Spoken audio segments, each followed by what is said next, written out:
They got the ring, the vows, and the reception, but months later, almost no photos to show for it. Coming up, the questions surrounding their wedding photographer. Now that we have far greater grid stability in the form of renewables, we're able to pass those savings on to our customers. Okay, lowering your SDG&E bill as our weather warms up. How the utility company is changing the way it charges people for electricity. And changes along the coastline. We're going to speak with experts about why some sharks are moving out and others are moving in.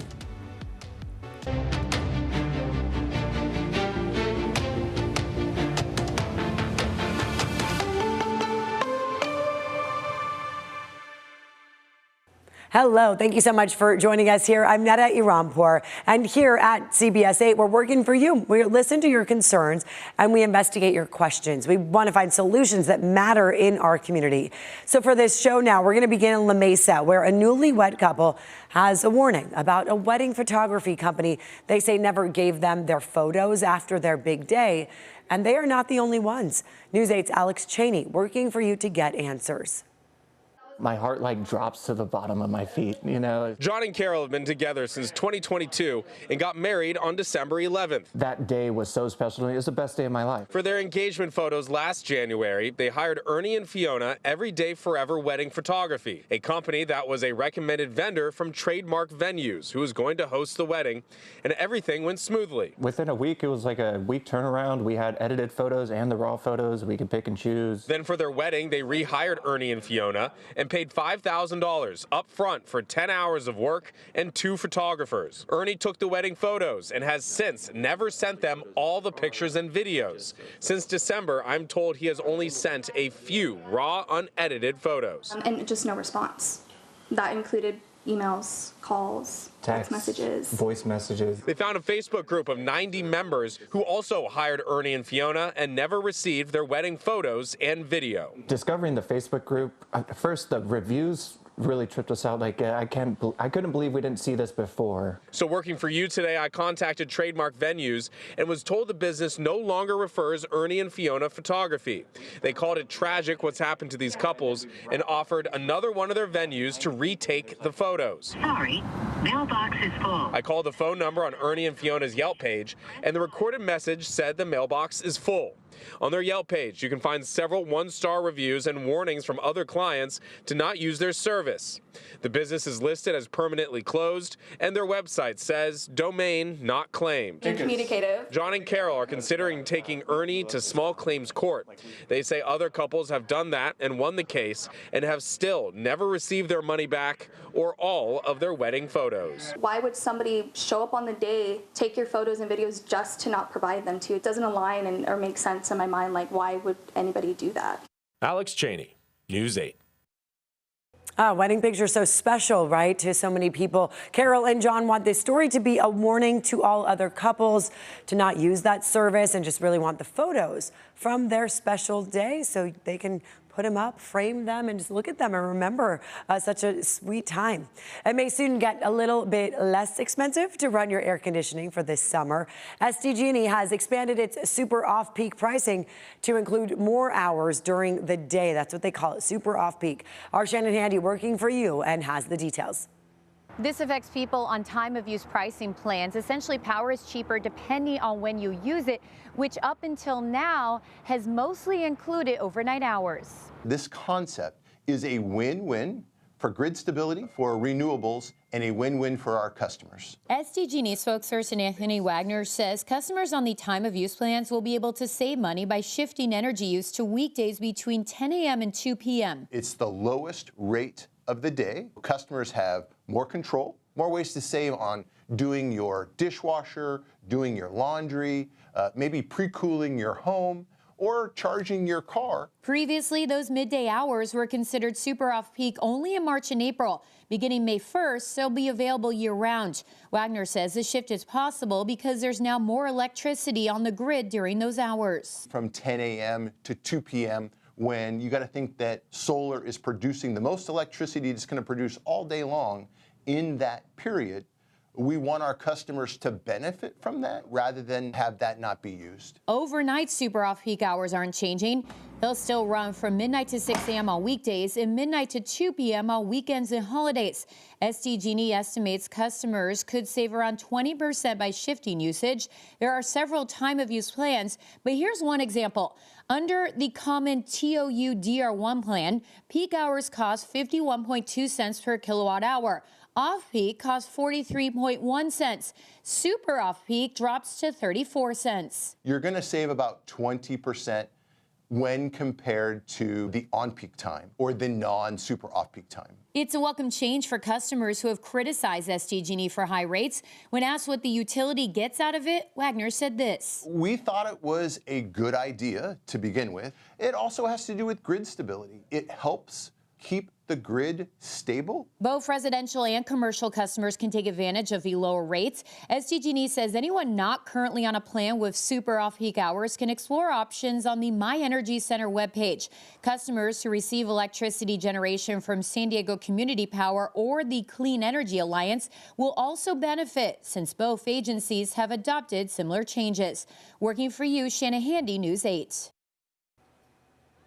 And now attendance at Balboa Park museums, it's dropping. New data points to paid parking as the major factor for that. The Balboa Park Cultural Partnership says visitation is down an average of 34% since the parking fees took effect in January. Some museums are seeing drops as high as 60%. Leaders warn that if this trend continues, it could mean lost revenue, job cuts, and fewer events.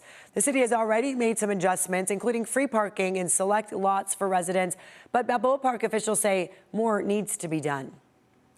And now California's Attorney General and a local tribe are suing the city of Poway and the developer, Shea Homes. It comes after the San Pasqual Mission Band of Indians says human remains and artifacts were found at a construction site, this off Old Coach Road. The construction of 40 luxury homes was approved for that site, but a lawsuit says ancestral remains have been found in several locations there, some as recently being found as last month. The San Pasqual tribe tells us by law, the city of Poway was supposed to consult with them before the project was ever approved. But you have these federal and state laws that say you will consult, you will go through this process prior. But people have circumvented this process. The city of Poway says it is cooperating and believes it followed all of the applicable laws. We'll stay on top of this and bring you any developments. Shark experts are predicting an increase in shark activity off the coast of Southern California for this summer. That's because a marine heat wave is pushing some species away, but drawing others closer. News 8's Abby Black with our summer shark report. Just beyond these waves in between Torrey Pine State Beach and Del Mar, juvenile white sharks using this stretch of coastline as their nursery. Researchers say it's the largest hotspot in all of Southern California. UC San Diego doctoral candidate Jack Elsner studies juvenile great white sharks right here in San Diego County. He says in recent years, this stretch was packed. We would see upwards of 20, 30, 40 sharks in these aggregation sites at a time. But that aggregation went cold last year. Now a marine heat wave is pushing popping season earlier than usual. Elsner works with Chris Lowe, the director of Shark Lab at CSU Long Beach, and says the sharks may be coming back. So right now we are suspecting it's going to be a sharky summer, because the conditions are starting to match that of what we saw in 2015. That means more sharks moving up from Baja and possibly returning to these waters. But before you cancel your beach plans, these are juveniles. They're not after you, they're after stingrays. And our data has shown that you're probably safer going to a beach with juvenile white sharks than you would if there weren't any there. And the reason is they're feeding down the stingrays. Stingrays injure over 10,000 people in Southern California per year.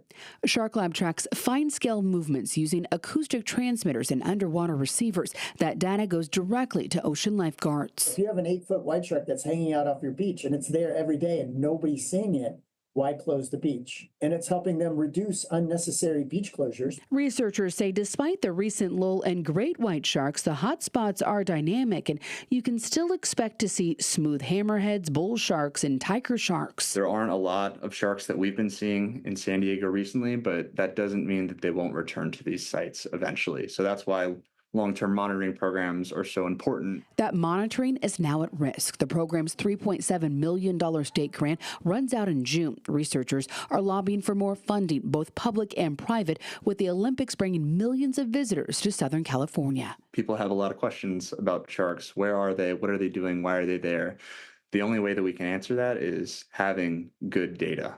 At Torrey Pines State Beach, Abby Black, News 8. Yeah, it's important what the researchers are gathering, right? Still had a multi-million-dollar plan to address flooding concerns. Why people in Carmel Valley say this is not really a fix at all. Plus, another way to get around town. Why you may start to see more people using these e-bikes.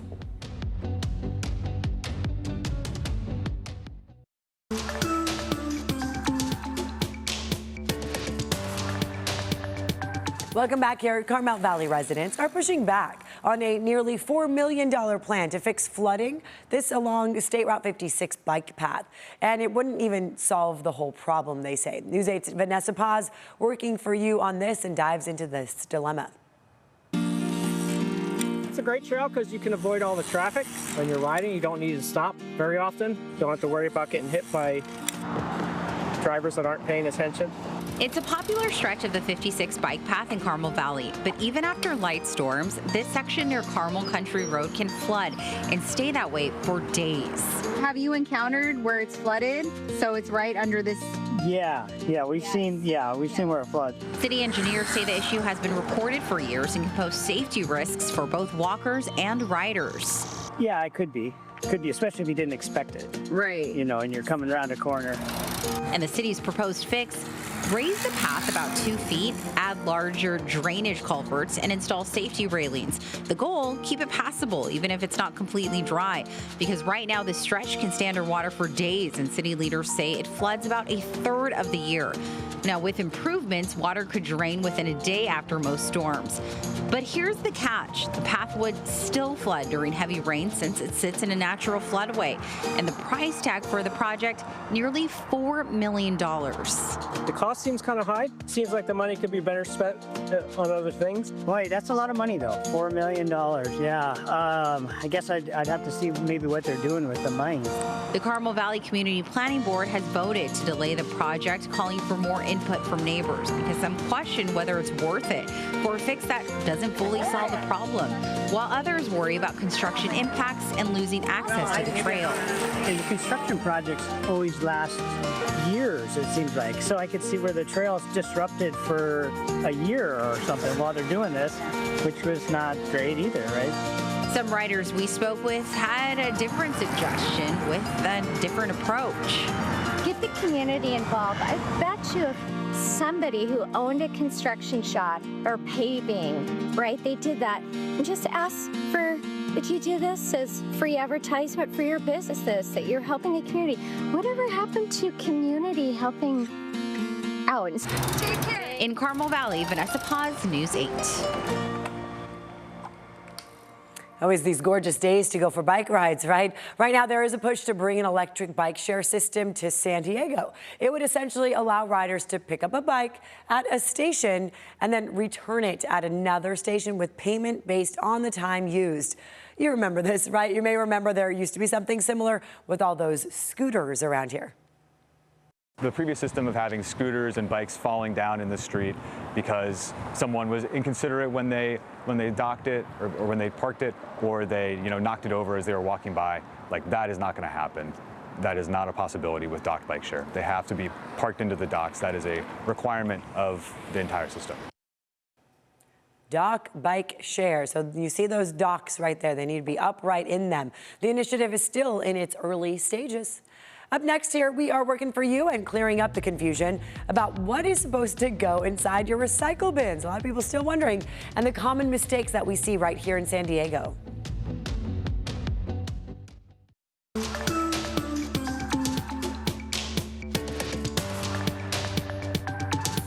Welcome back. So many of us here in San Diego take pride in keeping our city clean, right? So why is doing the right thing with your trash still complicated? News 8's Steve Price working for you. He's here to clear up some of that confusion when it comes to trash day. I get it. Trash is confusing. You've got these 3 bins at home, but what really goes where? Like this pizza box, you would think it goes in recycling, but when you open it up inside, you can see there's a lot of grease on the bottom, so it doesn't go there. Instead, it goes in trash. With Earth Day coming up, we've got the answers to help you know what goes where. This is what you want to focus on first, because Alexander Galasso talks a lot of trash. Literally, as the city's waste reduction program manager, he knows what goes where. if it's a harder plastic, if it keeps its shape, real common with food containers, put that in the recycling. If you come across something that you can actually just completely squish, this is meant to go in the trash. Alexander says your recycling bin is perfect for clean cans and jars, your junk mail and scrap paper, and relatively clean to-go containers. But it is not a spot for clothes, which apparently happens quite a bit. Textiles of all types, if they end up in the recycling bin, it can actually clog the equipment and kind of get in the way of things. So we always recommend, if you can't donate, throw it in the trash. Batteries also get him charged up. They don't go in any of the 3 bins. Late last year, we did a whole reporting on how we had over 25 trash truck fires, and it all is related to batteries exploding while they're inside the trash trucks. So how can you safely get rid of these? The website wastefreesd.org has a search function that will show you places in your area that take them. Near our studio, there's a Staples that accepts rechargeable and single-use batteries for free. Green bins are for yard trimmings, so if it grows, this is where it goes. And the beautiful part about whatever goes in the green bin turns into mulch. It's an amazing additive for our soil, and it's a great reuse for the product. Everything else goes in the gray trash bin, but if you're doing things correctly, your amount of stuff in here should drop dramatically. So remember that pizza box I showed you at the start of the story? Well, actually, it was kind of a trick. Since the top of the box is clean, that can go in recycling. But the dirty part, that goes over here in trash. In Kearney Mesa, Steve Price, News 8. See, that helps visualize it there, right? So you're not stuck in the trash bins wondering what to do. The tariff refund process has begun with billions going back to customers. But what about customers themselves, those who do the shopping? Coming up here, we are working for your wallet.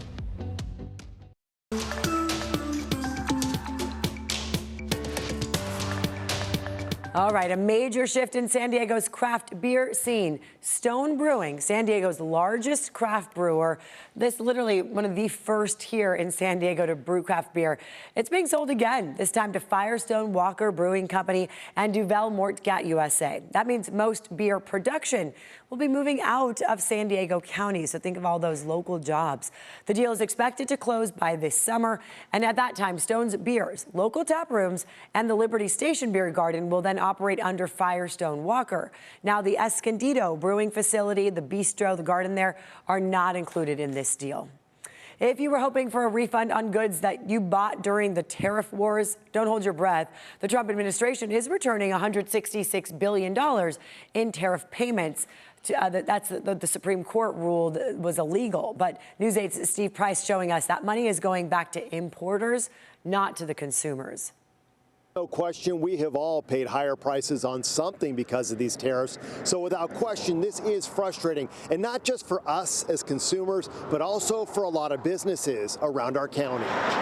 As a mom and pop store, Appliance Alley is always cooking up ways to save customers money. We lose $40 billion a year. But when the Trump administration unveiled global tariffs last year, there was nothing they could do. We were definitely feeling the effects. Our customers were feeling the effects. The price increases with multiple manufacturers did happen. Earlier this year, the Supreme Court struck down many of those tariffs and told the government you have to pay that money back.